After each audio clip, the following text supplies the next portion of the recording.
नमस्कार. आपण लाट या गावामध्ये आलेलो आहे. तर आपण ऊस या पिकासाठी इंडिया ॲग्रोचे प्रोडक्ट दिले होते. तर इंडिया ॲग्रोचे प्रोडक्ट दिल्यानंतर काय रिझल्ट आलाय तो आपण शेतकऱ्यांना विचारूया. नमस्कार नमस्कार. बाबा, तुमचं नाव काय? माझं नंदकुमार नामदेव आढळळे, बरं. थोपटेवाडी. तर आदित्य सर खांडेकर यांनी मला एक शेतीसाठी एक प्रोडक्ट सांगितलं, भोस्त्र आणि ग्रो मॅजिक. पहिल्यांदा मी काय केलं, मातीत मिसळून एकराला हे टाकून बघितलं, भोस्त्र 2 बॅग आणि एक ग्रो मॅगची. तर मला असा रिझल्ट आलाय. सुरुवातीला उगवतानाच असं कोंब आहे ना, इतक्या जाडीमध्ये उगवला. एक 10 दिवसातच उगवून शक्ती त्याची पण झाली. बरं. तुम्ही स्टार्टिंगला काय काय वापरलं होतं बाबा? भोस्त्र आणि ग्रो मॅजिक. बरं.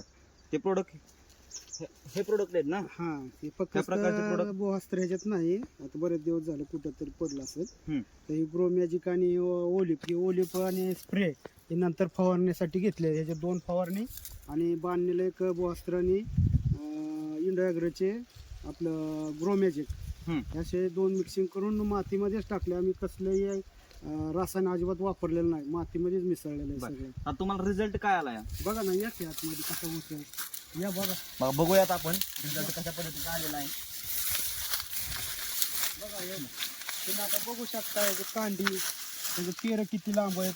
सरासरी ऊस किती वाढला. आता सरासरी 6 महिन्याच्या बी अजून पूर्ण नाही झाला, तरी पण एक कांडी 1 2 3 4 5 6 7 8 कांड्या आहे सरासरी. किती फुट आहेत बाबा ह्याला? आणि एका ह्याला फुटो बघा, 1 2 3 4 5 6 7 8 9 10 11 ते 12 11 फुट ऊस आलेला आहे. आणि कोंब निघतात खालून अजून. तुम्हाला काय वाटतंय?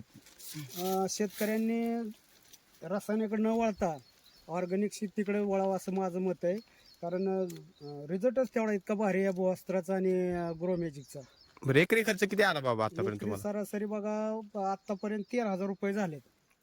13,000 रुपये खर्च हा, आलेला आहे. अजून सरासरी माझ्या अंदाजे 2,000 रुपयाचं स्प्रे ड्रिप मधून सोडायचं आहे. सरासरी 15,000 रुपये खर्च येतो एकरी. एकरी हा. तुम्ही खुश आहे ना?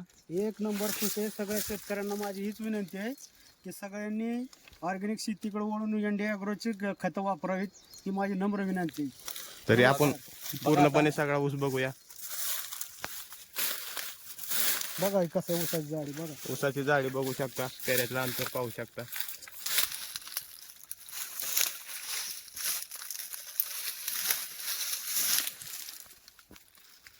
धन्यवाद.